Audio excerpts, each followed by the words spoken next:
ನಾರಾಯಣ.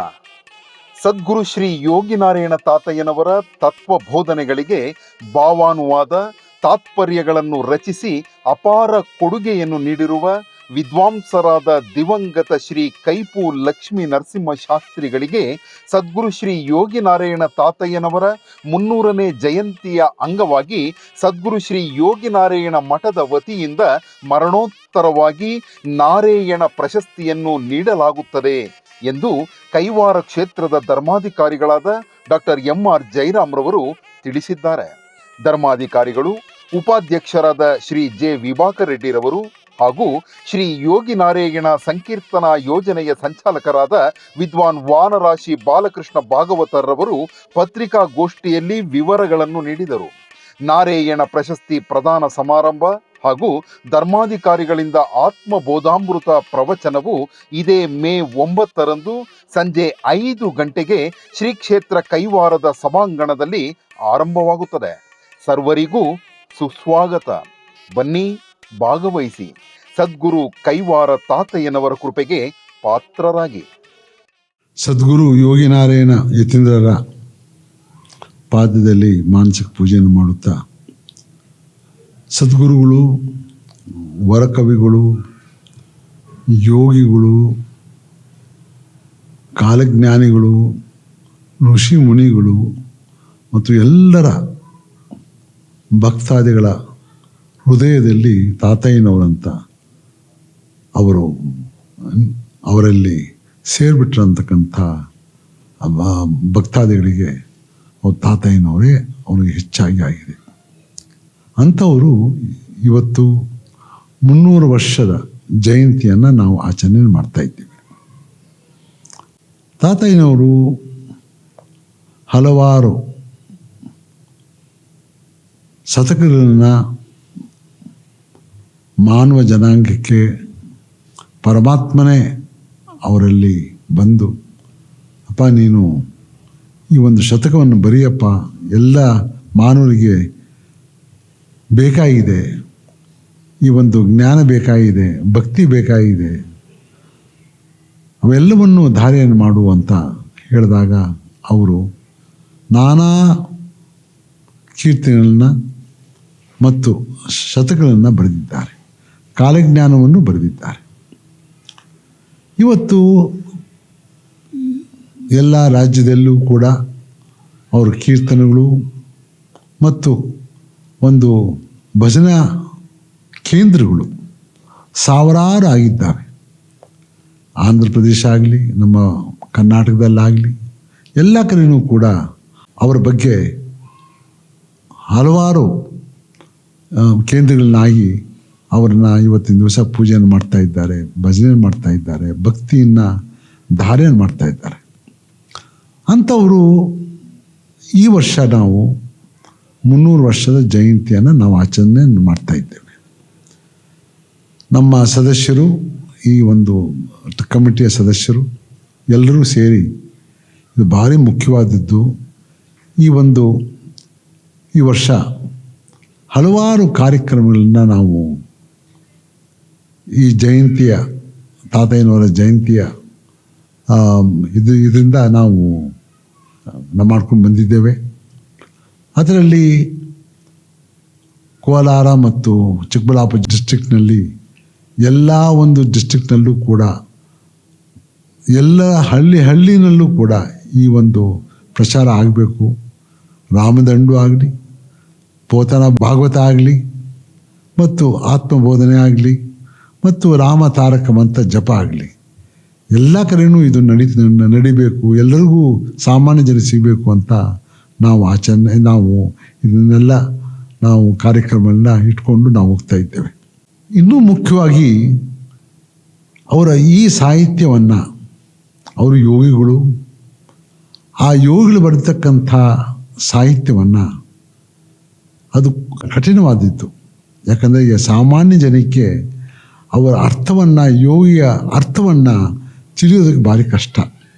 ಅದರಿಂದಾಗಿ ನಾವು ಒಂದು 50 ವರ್ಷದಿಂದ ಈ ಒಂದು ಅವರ ಒಂದು ಸಾಹಿತ್ಯವನ್ನು ಸಾಮಾನ್ಯ ಜನಕ್ಕೆ ತಿಳಿಸಬೇಕು ಅಂತ ಎಲ್ಲ ಜ್ಞಾನಿಗಳು ಇಂಥವನ್ನೆಲ್ಲನೂ ನಾವು ಸೇರಿಸಿ ಇದನ್ನು ಅವರ ಅರ್ಥವನ್ನು ನಾವು ಇವತ್ತಿನ ದಿವಸ ತಂದಿದ್ದೇವೆ. ಅದರಲ್ಲಿ ಭಾರಿ ಮುಖ್ಯವಾಗಿ ಕೈಪು ಲಕ್ಷ್ಮೀ ನರಸಿಂಹಶಾಸ್ತ್ರಿಯವರು. ಅವರು ಇದೇ ಊರಿನವರು, ಹುಟ್ಟಿ ಬೆಳೆದವರು. ಅವ್ರ ತಂದೆಯೂ ಕೂಡ ತಾತಯ್ಯನವರ ಭಕ್ತರು, ಅವ್ರ ಪರಂಪರೆಯೂ ಕೂಡ ಈ ತಾತಯ್ಯನವರ ಭಕ್ತರು. ಅವರು ಮಹಾಜ್ಞಾನಿಗಳು. ಆ ಜ್ಞಾನದ ಒಂದು ಸಂಪತ್ತಿಂದ ಇವತ್ತಿನ ದಿವಸ ಎಲ್ಲ ಈ ಮಾನವ ಜನಾಂಗಕ್ಕೆ ಅವರ ಅರ್ಥವನ್ನು ಸಾಮಾನ್ಯ ಜನಕ್ಕೂ ಕೂಡ ಇವತ್ತು ಅದು ತಲುಪಿದೆ. ಅವರ ಬಗ್ಗೆ ಅಪಾರವಾದಂಥ ಗೌರವ ಇವತ್ತಿನ ದಿವಸ ಸಲ್ಲಿಸಬೇಕಾಗಿದೆ. ಅದರಿಂದಾಗಿ ನಾವು ಈ ಸಮಿತಿಯನವರು ಇವತ್ತಿನ ದಿವಸ ಅವರಿಗೆ ನಾರಾಯಣ ಪ್ರಶಸ್ತಿಯನ್ನು ಕೊಡಬೇಕು ಅಂತ ನಾವು ನಿರ್ಧಾರವನ್ನು ಮಾಡಿದ್ದೇವೆ. ನಾರಾಯಣ ಅಂತಂದರೆ ಅದು ಒಂದು ಬೀಜಾಕ್ಷರ, ಪರಮಾತ್ಮ ಕೊಟ್ಟಿರ್ತಕ್ಕಂಥ ಬೀಜಾಕ್ಷರ. ಅದು ಭಾರಿ ಪವಿತ್ರವಾದದ್ದು. ಎಲ್ರಿಗೂ ನಾವು ಈ ಪ್ರಶಸ್ತಿಯನ್ನು ನಾವು ಕೊಡೋದಕ್ಕಾಗೋದಿಲ್ಲ. ಯಾರು ನಿಜವಾದ ಅಂಥ ಜ್ಞಾನಿಗಳು ಸೇವೆಯನ್ನು ಮಾಡಿರ್ತಕ್ಕಂಥ ಅವರಿಗೆ ಮಾತ್ರ ಈ ಒಂದು ನಾರಾಯಣ ಪ್ರಶಸ್ತಿಯನ್ನು ನಾವು ಕೊಡಬೇಕು ಅಂತ ತೀರ್ಮಾನ ಮಾಡಿದ್ದೇವೆ. ಇದೇ ಮೊದಲನೇದಾಗಿ ಈ ನಾರಾಯಣ ಪ್ರಶಸ್ತಿ ನಾವು ಕೊಡ್ತಾ ಇರೋದು. 300 ವರ್ಷದಲ್ಲಿ ಇದೇ ಮೊದಲು. ಅಂಥ ಒಂದು ಪ್ರಶಸ್ತಿಯನ್ನು ಕೈಪು ಲಕ್ಷ್ಮೀ ನರಸಿಂಹಶಾಸ್ತ್ರಿ ಇವತ್ತಿನ ದಿವಸ ಇಲ್ಲ, ನಿಧನ ಆಗಿದ್ದಾರೆ. ಅವರ ಒಂದು ಸೇವೆಗಾಗಿ ಅವರು ಏನು ಅವರು ಕೊಟ್ಟಿದ್ದಾರೆ, ತಾತಯ್ಯನವರ ಸೇವೆಯನ್ನು ಮಾಡಿದ್ದಾರೆ, ಅದನ್ನು ನಾವೆಲ್ಲರೂ ಕೂಡ ಆ ಸೇವೆಯನ್ನು ನಾವು ಒಪ್ಪಿ ಈ ನಾರಾಯಣ ಪ್ರಶಸ್ತಿಯನ್ನು ಇವತ್ತಿನ ದಿವಸ ನಾವು ಅವರಿಗೆ ಕೊಡ್ತಾ ಇದ್ದೇವೆ. ಸದ್ಗುರು ಯೋಗಿ ನಾರಾಯಣ ತಾತಯ್ಯನವರ ಕೃಪೆಯಿಂದ ಸದ್ಗುರುಗಳ 300ನೆಯ ಜಯಂತ್ಯೋತ್ಸವದ ಪ್ರಯುಕ್ತ ಪೂಜ್ಯ ಧರ್ಮಾಧಿಕಾರಿಗಳು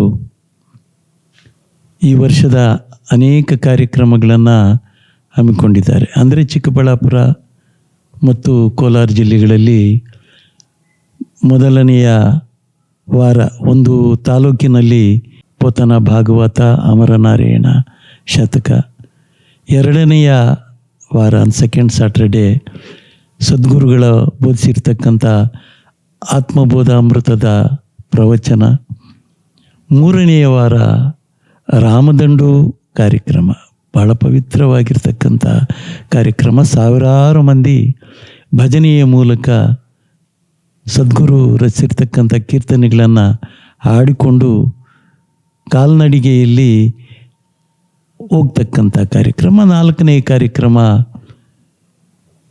ರಾಮಕೋಟಿ ಅಂತ, ರಾಮ ಮುಕುಂದ ಮಾಧವ, ರಾಮ ಸದ್ಗುರು ಕೇಶವ, ರಾಮ ದಶರಥ ತನಯ ದೇವ, ರಾಮಶ್ರೀ ನಾರಾಯಣ ಎಂಬತಕ್ಕಂಥ ಈ ರಾಮಕೋಟಿ ಕಾರ್ಯಕ್ರಮವನ್ನು ಹಮ್ಮಿಕೊಳ್ಳಲಾಗಿದೆ.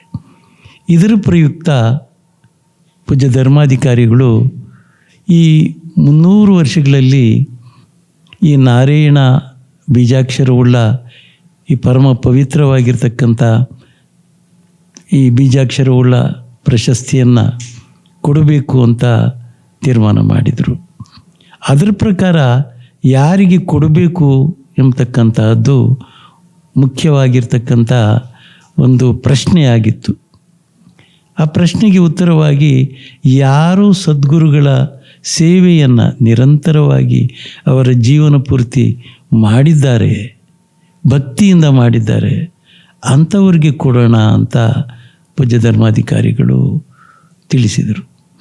ಆ ರೀತಿ ಒಂದು 4 ಜನಕ್ಕೆ ಈ ರೀತಿಯ ನಾರಾಯಣ ಪ್ರಶಸ್ತಿಯನ್ನು ಈ ವರ್ಷದಲ್ಲಿ ಕೊಡಬೇಕು ಅಂತ ತೀರ್ಮಾನ ಆಯಿತು.